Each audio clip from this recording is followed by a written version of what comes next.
Good morning, pretty boy. Come on, let's go let the goats out.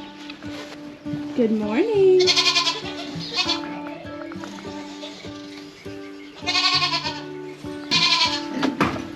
Good morning, girls.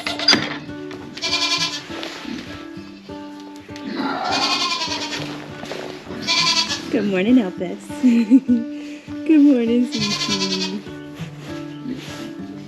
Are you two ready to come out? Let's go. Let's go, you two.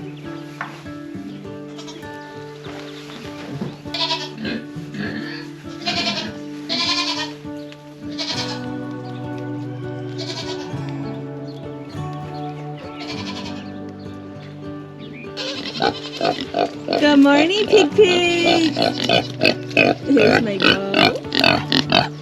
There's my Gert. Pearl! Come on, Pearl. There's been some kind of sickness that has hit all of my pigs. So Bo had it first, Gertie had it second, and now Pearl is not coming out of the barn.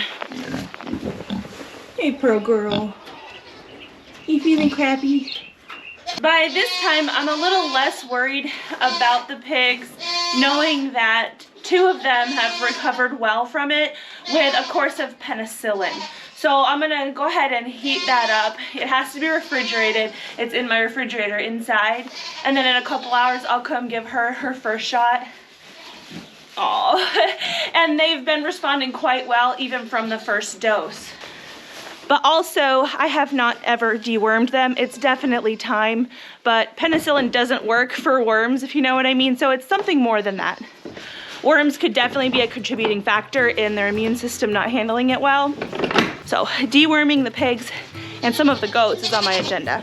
Believe it or not, another sick pig is not what I wanted to talk about today. In order to have the talk that I want to have with you guys, we're gonna go somewhere that we haven't gone before. At least not very often at all.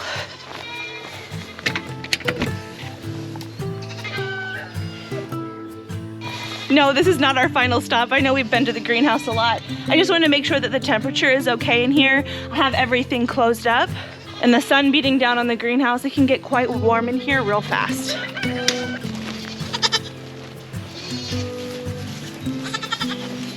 I'll be back in a minute.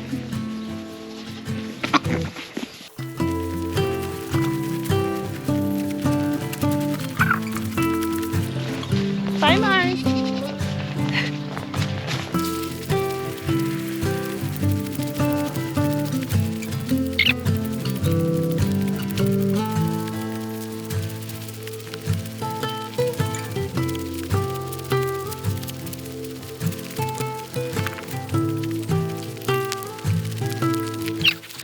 We had a little bit of hope because at some point in the last month or so, the cost of feed went back down very temporarily to what we had remembered it being before really the inflation and things started in our country.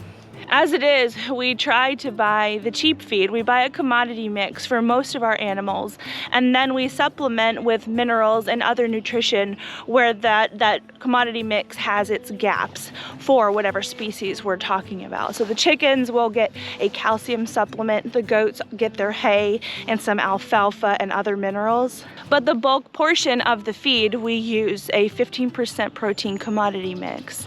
And that commodity mix, when we first started buying it, was under $7 per 50-pound bag. And right now it's $9.29 per bag. And that really starts to add up throughout the year. And I don't know if it's gonna slow down anytime soon.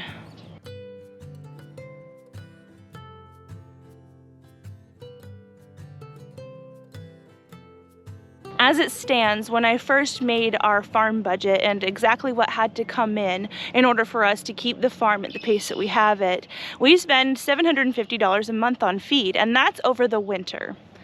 There is a lot more feed cost over the winter because most of the animals can either graze on clover, or in the case of the chickens, there's plenty of bugs around for them to eat. But with the dawning of each season, you have to plan for winter.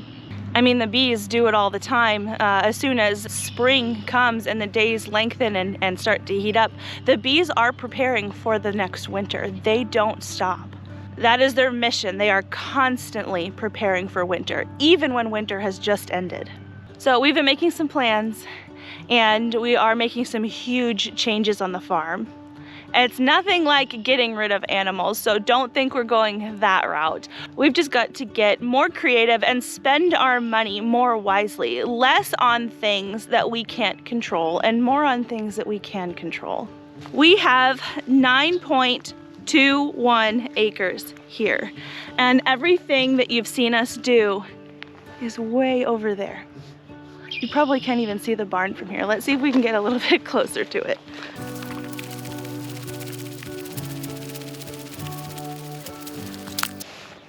So I think you can see my greenhouse. This is a wide angle lens that I have on right now.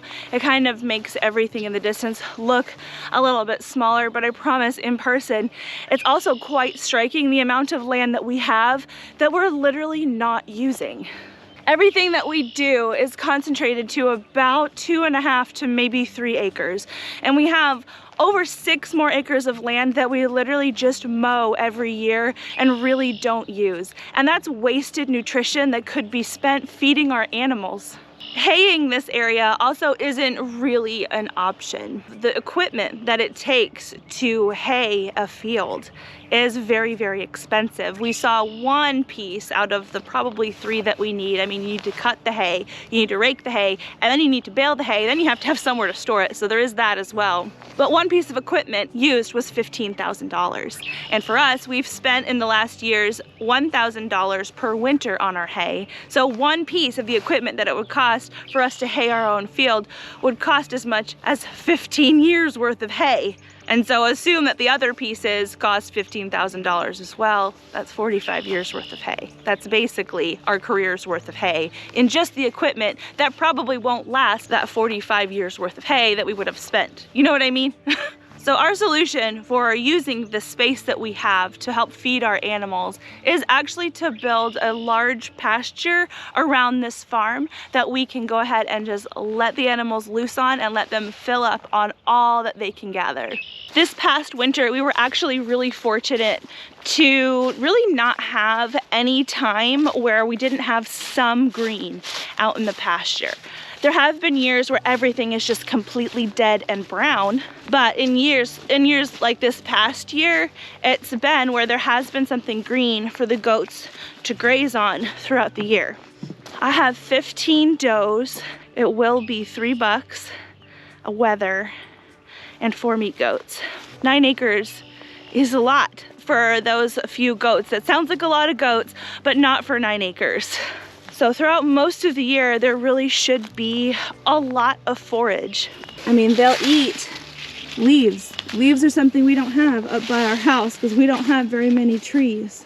There's all this scrub. This is wild blackberry. Goats love it.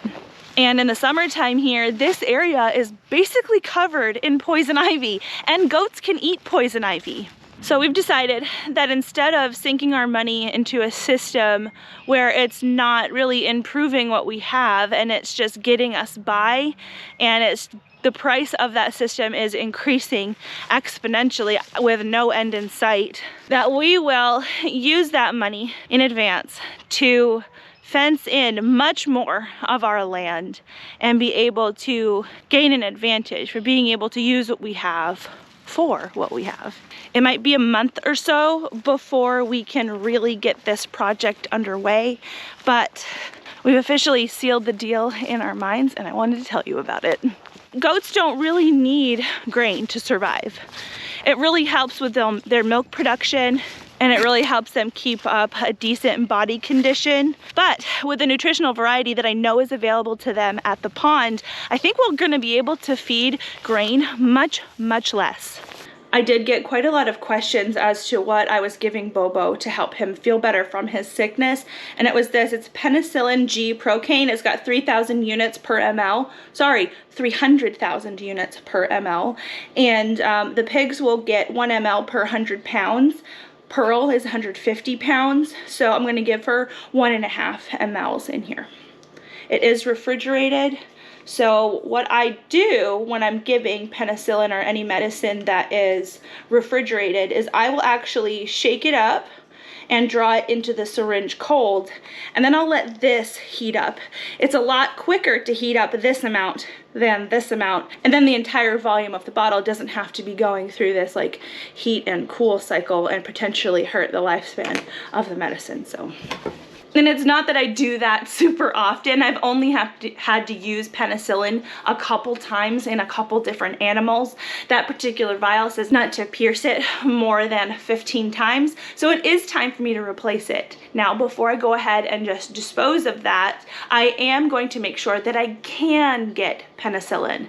I would rather use expired or less than ideal medicine than no medicine. But use your own judgment on that. This is not medical advice. So with the few injections that I have had to give my pigs, I have found that using a larger syringe so that you don't have to push as far to get the dose out with a shorter needle is the most effective. Because when I go ahead and push this into her neck, I'm going to be putting it right basically in her neck behind her ear. It's intramuscular. I can pierce and push basically with the same motion, and it goes in faster. I wanted to do it before Bobo tries to eat me. Okay. Leave her alone, Bo. It's not that time, Bobo. That's not what she's doing. She's sick, Bo. Yeah. I don't want any either. I don't. Poor Pearl. But if she's gonna react anything else like my other two did, she'll be fine by this afternoon, and we'll check on her. Right here? Is that what happened to you? Actually, with Gertrude here, I tested her out to see if she would get better on her own, because I wondered if Bobo just needed some time and the medicine really wasn't the trick. But she was down for a full day before I decided I can't take it anymore. I treated her, and then she was good within hours. So that injection went well because Pearl doesn't feel good. But as she starts to feel better, the shorter push with the shorter needle really becomes super valuable. 264 feet. Okay. It's like a lot less than the front. The front comes to a point on Yeah, that side. it's Yeah. 400 something on the front.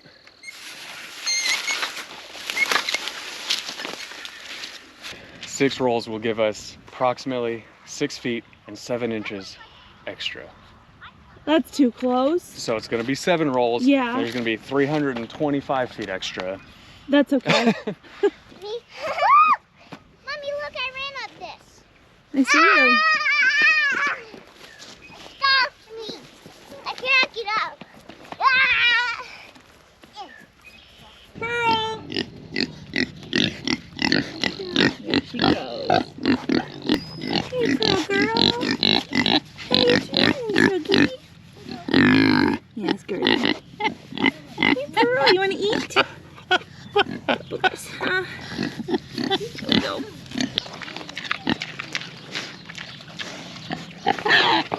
Oh, why are you so mean? No, there's nothing left in that one.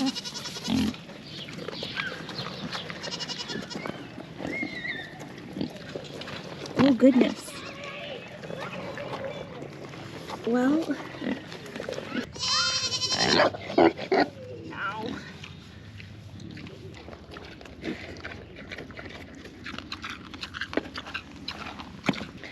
So I check my pigs often for signs that they've been bred, just because they're at that age now and I haven't seen it happen. We're waiting for them to breed. We're really excited about piglets. And until today, I've never noticed them have what's called muck butt. And muck butt is basically what's left behind after the boar has done his job. And I don't know if he just kind of, sounds terrible to say, but like took advantage of her while she was down, or if she really was in some kind of heat. But it looks like Pearl has muck butt. What'd you do, Bo? So, even if that wasn't a heat, I think I feel pretty confident that when my girls do go into heat, he's going to be very interested in servicing his ladies. Huh. Aren't ya? So I'm gonna mark this date down on my calendar with a big question mark, and I'll keep you updated.